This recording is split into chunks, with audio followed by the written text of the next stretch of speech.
Have you always thought about getting a Lamborghini Urus? Or you always wanted to have a BMW X6 or the smaller X4 or Porsche Cayenne Coupe? But they're just so expensive. Yeah, what about an SUV coupe that is not at 300,000 euros or dollars, but rather at 30,000 euros or dollars? Yeah, Renault has something for you right there now. This is the Renault Arscana or Arscana, depending on which country you're from. Arcanum stands for secret, from the Latin word for secret. And let's see, what's the secret here behind this all-new SUV coupe? Now available also in more countries, has been before only in Russia. Now we have it here. Exterior, interior and the driving experience on Autogefühl, as you know. Full HD, full screen and full length. Let's go!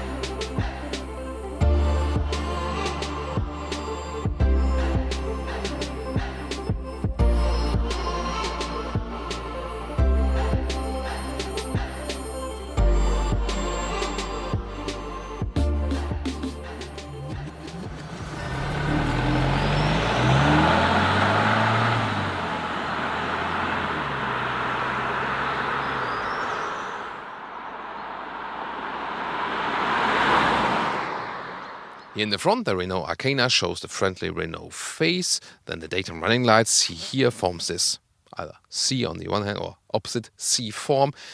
The main headlamp unit comes with LEDs standard. This one, being the RS line, is a sporty design pack. So we have this mesh structure in black in the lower area for more strong design in the lower area right here. The length is at 4 meters 57, 15 foot or 180 inches. So that's the lengthwise between the Kacha and the Koleos. And here when I have the key in my pocket, you see here the car opens itself. Also greetings to put out the side mirrors in a contrasting style. Yeah, and again this really screaming out orange color for today. Some strong shoulders right there in this SUV coupe styling. And yeah, if you think about, you could get 10 of these or one Lamborghini Urus. Yeah, that's your choice. Wheels come from 17-inch to 18-inch. These here are the optional 18-inch wheels in black design. And in the rear we can see a modern light signature. You can see here the light goes right there. So, and also stretched, stressing the width of the vehicle. Then you have in the RS line here this black contrasting lip. Under the hood, first of all, gas struts. We hardly ever see that at this price point. Turbo petrol engine, 4 cylinders. 140 horsepower or 160. This is the lower spec here for today. Always made it with the automatic gearbox, a dual clutch transmission, front wheel drive only. Mild hybrid system for some regenerative braking. And then there will also be the 1.6 liter naturally aspirated petrol engine. This is an inbuilt hybrid with a bigger battery. Not that big, of course, so a true hybrid, like for example Toyota is using battery size wise, but then rather with the system we already know from Honda, with a hybrid system that can drive the front wheels in an electric way, but that can also be driven directly from a combustion engine, or where the combustion engine can also serve as a generator depending on the speed you are driving, always picking the most efficient mode. And it's still then front wheel drive, but with 2 electric motors, one serving then as a generator, as a transmission for the generator, so to speak, and the other then directly to drive the wheels.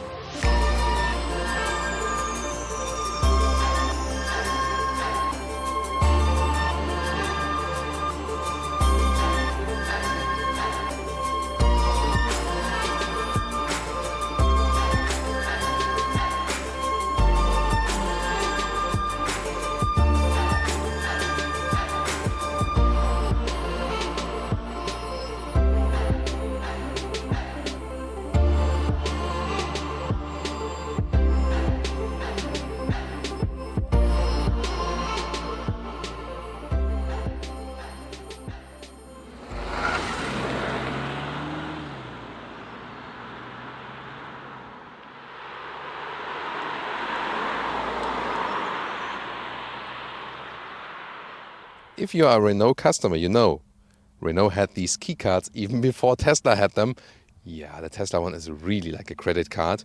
This one is just a very slim key fob. Nothing new with Renault, but actually quite good to put it in your pocket. But you can also use it with keyless entry. Here, closing it with the button right here, and then I step away from the vehicle for a second. That the vehicle thinks I'm gone, but I'll be back. Jawohl. So, and then I come back, and the car greets me with folding out the side mirrors, and I don't have to put my hand on the inside to open it. It's already open right now, and I can show you the door closing sound, which is somewhat okay. Yeah, actually quite good. Why not? Then, inside of the doors, RS line, we have the soft touch materials right here, red contrast stitches then in this sports design line, then also with this carbon fiber styling insert. Once again, soft plush here. Then we have the optional Bose sound system, RS line entry badge, RS line floor mats down there, and also the steering wheel with the yellow contrast stitches on the inside, perforation left and right, electric seat control right here, front, and also then the back part, electric control here also of the lumbar support. I usually leave it all out, like back, I don't put it in. Then the steering wheel up and down, in and out, a smooth process, and we also have some nice shifting levers right here. Overall, the first quality impression is actually quite decent. And then the headroom, when I'm sitting here with 1.86 or 6.1, still some headroom left. Interior overview, here with a soft touch dashboard, and in the RS line here with this carbon fiber styling, and they really did it in a very great and sophisticated way. It looks really real. Then you have different options as for the screen. Here in the central part, you either get a 7-inch screen, which is more horizontally oriented, or this bigger 9.3-inch screen, which is vertically oriented. Soon more deals to that. On the left side, you start with analog gauges with 5.2-inch small screen in the middle. These here are the optional, or then included in the high trims, full digital 10.25-inch instruments. Soon more deals to that. Steering wheel, once again shifting pedals, then the red contrast, right side to control something of the instruments, and left side to control the cruise control. Taking a look at the digital instruments, they're very clear to read. You can also change the brightness, left next to the steering wheel for example, and then you can also have a GPS view, if you like, all over the place, that you have the GPS map in your line of sight. And if you switch to the sport mode, for example, the gauges also adapt and have then this centralized RPM and speed view. Infotainment screen, you can see here the Apple CarPlay integration. It also has a quite clear display overall. I would like a turning volume knob, so this store column behind the steering wheel is not the best, I think. But the Bose sound system here, it's actually quite decent, so yeah, I like it. So it has the typical Bose sound as well, you know what I mean. Hard to describe, but if you have a Bose sound system at home or in a car, you know what I mean. And then let's go back to the Renault system. You can also have the car internal GPS, which is, from the visualization, not the most fancy one, but it does the job. You see, it's also responsive enough, so fast enough. So I've really reworked the whole infotainment system thing. Inside of the doors here is hardpack on the top part, then soft here for your elbows and so on. Also electric levers for the windows and even automatic function. Then you can see here the red stitches style also for the rear seats. There we go. And you see in the middle console there is some step, and although it's a front-wheel driven platform, and then you have USB chargers, USB-A chargers, but you already see that legroom wise this probably won't be the best result for today. Let's see. Yeah, I somewhat fit in here very closely, but yeah, I do hit the front seat with my knees when I'm driving, so the packaging is not the best, so you should just be a little bit smaller than me. Headroom wise, however, this directly fits, so headroom wise no problem. And the overall seating position is not bad here, actually also quite upright. Just you should be a little bit shorter as for the legs. What about that trunk? Is there a compromise because of this building style? It's a manual hatch here, but just fine with that. Good gas struts right and left. You have this cover here, but you can also remove it. And you see here, very well usable still. it's not too high, at least in this setup, because here there is this even loading sill, so that it's easier to load things in and out. About 500, a little bit over 500 liters, up to 1,300 liters when you fold the seats. And the true hybrid version then has 70 liters less. Here in this setup here, it can be a little bit tricky with putting the backpack, because that way it would not fit. You have to put it a little bit more inward then. However, you can also remove this whole thing. You can either flip it up like this, and then you can put things underneath, or you can completely take it out. That would be possible too. And then of course you have even more height available, and you see here this whole height then would be quite substantial. So some more space underneath that even. There could also be replacement tire when you put out these additional arrangements. So I think very well usable. Still some compromise of course to the height when you think about the Coleos or so. And yeah, talking about compromise, there's one thing that is striking me literally, that is this thing, and I had my experience with that today already. Let's take it that way.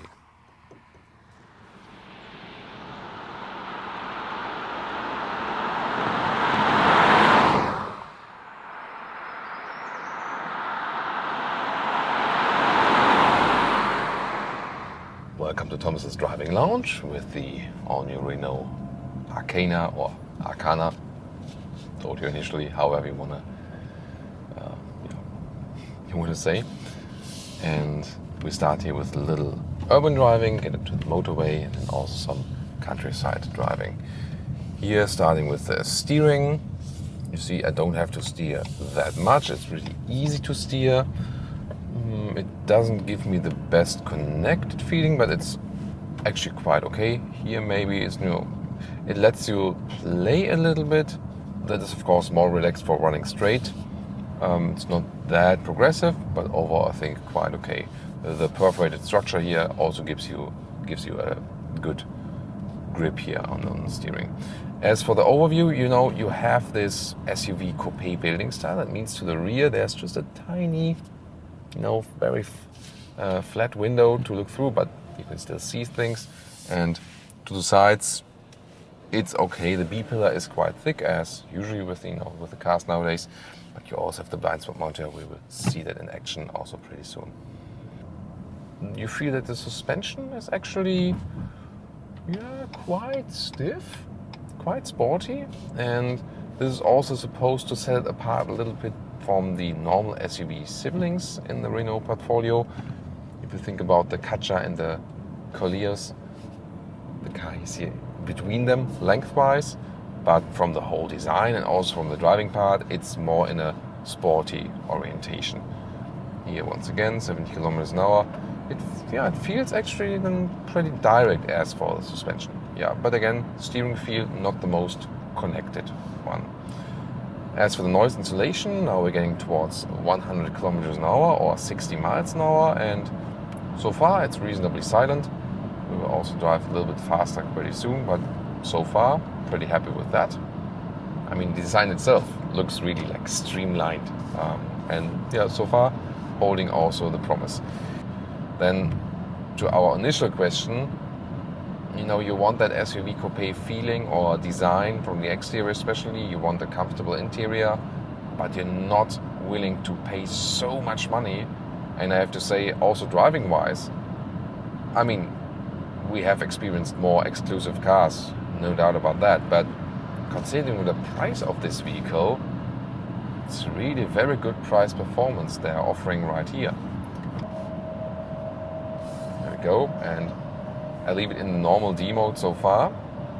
Let's go.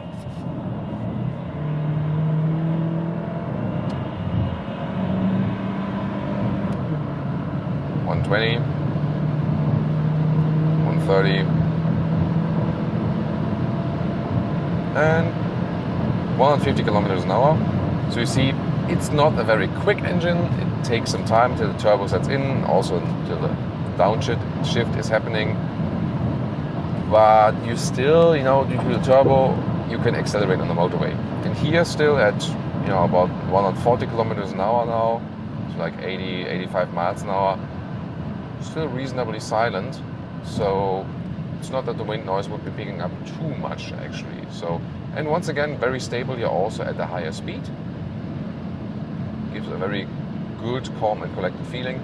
So together with all the factors I mentioned, I could very well imagine also driving a longer motorway trip here with the new Arscana. Again, not the most silent vehicle we've been testing recently, but once again, you have to consider the price and the price-performance ratio. Really have to say, from the look and feel we have here, also that's influencing you while driving, from stability we experience here and so on, and then I can also just be fine with not having the most powerful acceleration also. So very, very well done.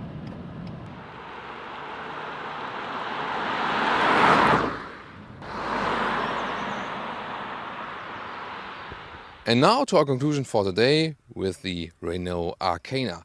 First of all, exterior a very central styling, and they really have oriented their design on the existing very popular SUV coupes, especially in the RS line, of course, a very sporty central look. Still, this segment here is splitting in love or hate, really polarizing. I would like to know from you in the comment section, are you on the love or on the hate side as for the SUV coupes? Interior, now with a more sophisticated styling if you compare all the Renault models. So overall, a good build quality, and you also get animal-free seating in the lower trim levels. The space you have on the interior, not so much on the rear bench, but the trunk is very well usable. Overall, a decent size here for the vehicle. As for driving, well, this small petrol engine here today, it doesn't give you a big power boost. It doesn't sound that cool. Yeah, that's maybe the one downside. It just takes until the car gets going, and then it doesn't sound that sophisticated. But other than that, it is indeed an overall sophisticated driving feeling, as for suspension, as for the noise insulation, and so on. And yeah, that's the best thing about this vehicle. It's overall a very, very good price-performance offering, and starting even lower than 30,000 euros, of course more than 30,000 euros when you have some equipment in it. It's one of the best, or maybe the best price-performance offering in this SUV coupe segment. So, of course, there here and there are some downsides. Consumption, by the way, is something 6 to 7 liters or 1 kilometers, so 30 mpg US, 40 mpg UK.